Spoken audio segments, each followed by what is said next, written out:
19 जनवरी 2021 का वो ऐतिहासिक दिन जब भारतीय क्रिकेट टीम ने बरसों पुरानी परंपरा तोड़कर एक नई कहानी लिख डाली। हाँ, ये वही दिन था जब ऑस्ट्रेलिया के गरूर कहे जाने वाले ब्रिस्बेन के गाबा स्टेडियम में कंगारुओं का घमंड चूर चूर हुआ था। आखिर ऐसा क्या हुआ था 19 जनवरी को जब भारतीय क्रिकेट फैंस के लिए ये दिन जश्न का दिन बन गया। दोस्तों, इस घटना का घटनाक्रम 2 साल पहले शुरू हुआ था जब भारतीय टीम 2018-19 में बॉर्डर गावस्कर सीरीज जीतकर भारत लौट रही थी। तब कंगारुओं ने भारतीय खिलाड़ियों को ललकारते हुए कहा था, अगली बार गाबा में मिलना, फिर बताएंगे क्रिकेट कैसे खेला जाता है। जब भी कंगारू कोई सीरीज हारते तो हार से मुंह छुपाने के लिए पूरी दुनिया से चीख चीख कर गाबा में मिलने की धमकी देते थे। लेकिन कंगारू हर बार की तरह एक रटा रटाया डायलॉग भारतीय खिलाड़ियों के सामने बोलने की भूल कर बैठे और ठीक 2 साल बाद 19 जनवरी को गाबा में कुछ ऐसा हुआ जिसके बाद कंगारू ये बात किसी को बोलने लायक नहीं रहे। क्योंकि जब टिम पेन ने कहा था can't wait to see you in Gabba, पर यहाँ तो इंडियन टीम ने ऑस्ट्रेलिया का खोल दिया धागा। दोस्तों, 2020-21 में 4 टेस्ट मैचों की सीरीज खेलने के लिए भारतीय टीम ऑस्ट्रेलिया का दौरा करती है। लेकिन भारतीय टीम का आगाज शर्मनाक हार से शुरू हुआ और पहले टेस्ट की दूसरी इनिंग में 36 रन पर ऑल आउट होकर भारत ये मैच हार गई। कंगारुओं के हाथों 36 रनों पर सिमटने के बाद दुनिया ने भारतीय टीम का मजाक उड़ाने में कोई कसर नहीं छोड़ी। जिस तरह उन्होंने लम्हा डाल के मारा है इसको, हिंदुस्तान को, जिसे कहते हैं लम्हा डाल के लटा के, जिसे कहते हैं पंजाबी ज़बान में लम्हा डालना कहते हैं। इंडिया 0 है, आज तक एक फास्ट बॉलर नहीं प्रोड्यूस कर सके। इंडियन तुम्हारी हालत यही है, ये चने चावल खाओ तुम। तो इनको शर्म आनी चाहिए, डूब आना चाहिए भारत को। मुफ्त का ज्ञान बांटने वाले क्रिकेट विशेषज्ञ भारतीय टीम की 4-0 से हार की भविष्यवाणी तक कर चुके थे।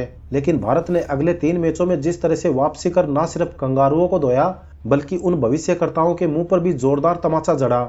लेकिन ये सब संभव हुआ कैसे? कैसे भारत ने ऑस्ट्रेलिया को उसी के घर में धूल चटाई? कैसे गाबा में 32 साल से अपराजित रही ऑस्ट्रेलिया युवा भारतीय खिलाड़ियों की भेंट चढ़ गई? कंगारुओं के गढ़ कहे जाने वाले गाबा में ऑस्ट्रेलिया के विध्वंस की पूरी कहानी हम बताएंगे। लेकिन आगे बढ़ने से पहले वीडियो को लाइक और चैनल को सब्सक्राइब करना बिल्कुल ना भूले। दोस्तों, गाबा टेस्ट की पूरी कहानी जानने के लिए वीडियो के अंत तक बने रहिए। आपके प्यार और सपोर्ट के लिए आप सबका दिल से बहुत बहुत धन्यवाद।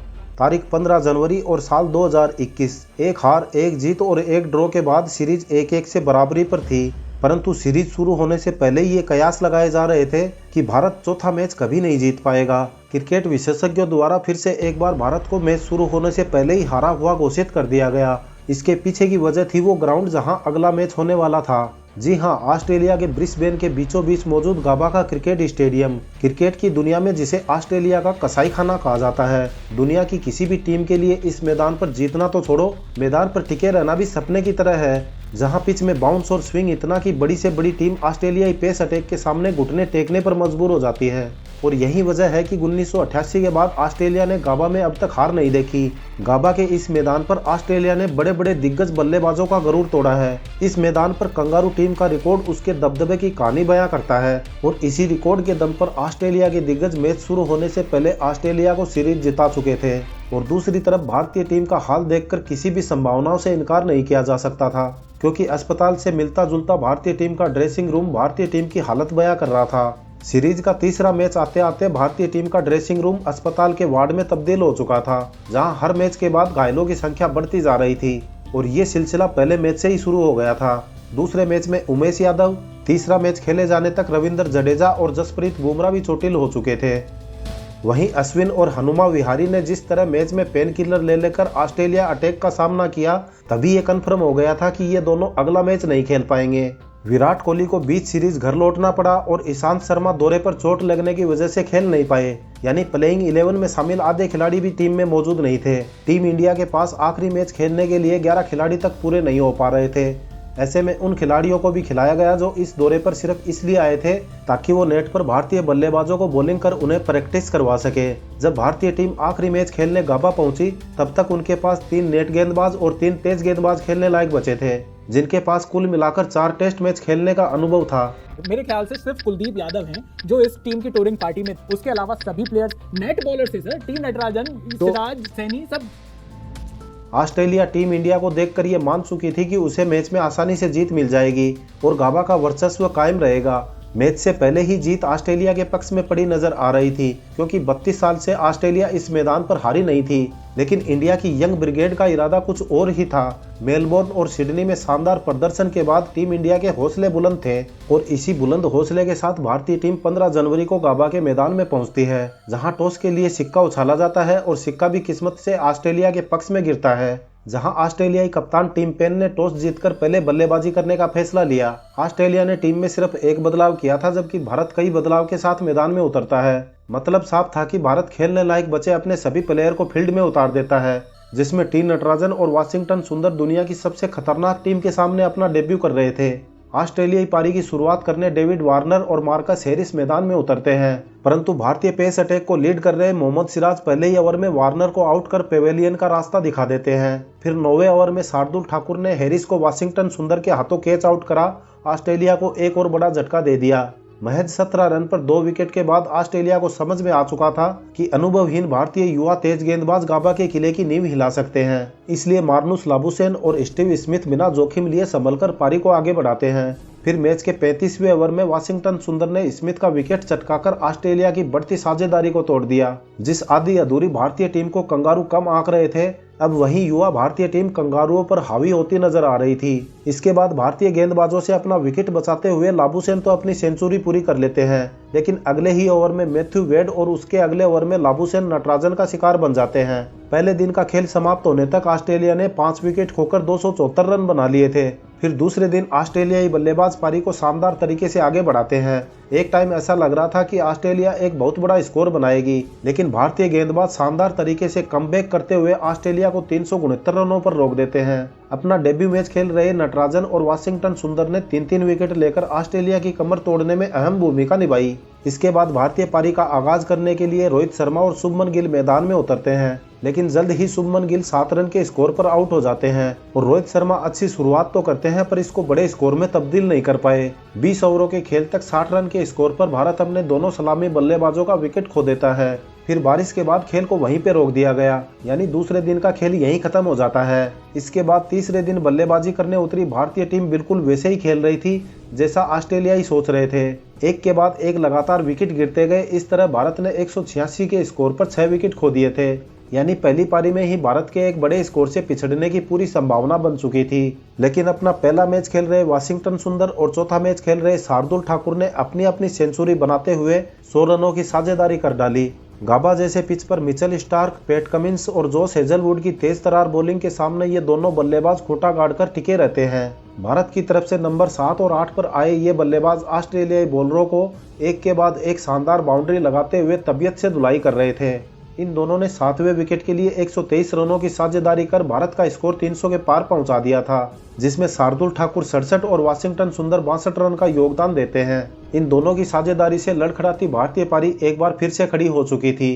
फिर देखते ही देखते पूरी भारतीय टीम 336 के स्कोर पर ऑल आउट हो जाती है। अब ऑस्ट्रेलिया पहली पारी के 33 रनों की लीड के साथ दूसरी इनिंग की शुरुआत करती है और तीसरे दिन का खेल खत्म होने तक बिना विकेट खोए 21 रन बना लिए। फिर मैच के चौथे दिन अपने स्कोर को आगे बढ़ाते हुए ऑस्ट्रेलिया ने शुरुआती ओवरों में भारतीय गेंदबाजों को विकेटों से दूर रखा। फिर 89 के स्कोर पर शार्दुल ठाकुर ने ऑस्ट्रेलिया को पहला झटका दिया। इसके बाद मोहम्मद सिराज और शार्दुल ठाकुर की शानदार गेंदबाजी के दम पर भारत ऑस्ट्रेलिया को 294 रनों के स्कोर पर रोक देती है।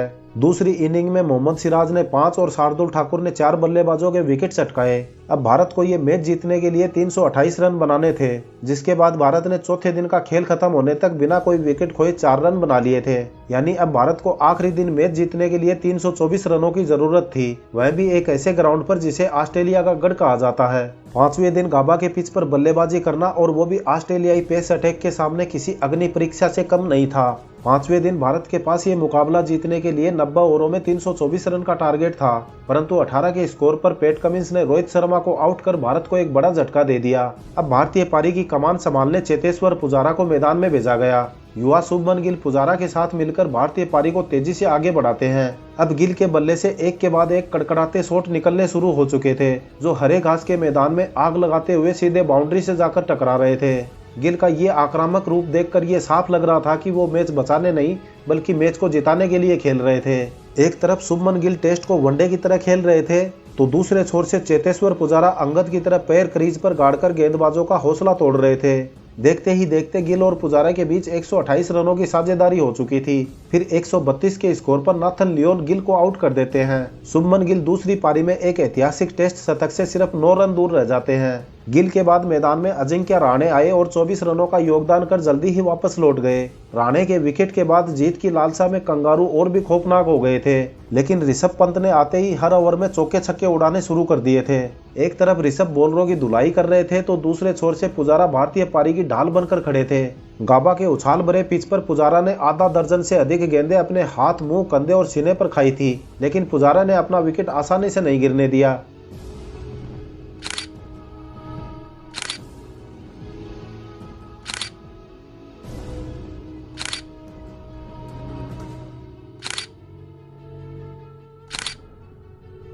दोनों ने अच्छी साझेदारी कर भारत को एक मजबूत स्थिति में लाकर खड़ा कर दिया था। फिर 228 रन के स्कोर पर पुजारा आउट हो जाते हैं, जो कि भारत के लिए एक बहुत बड़ा झटका था।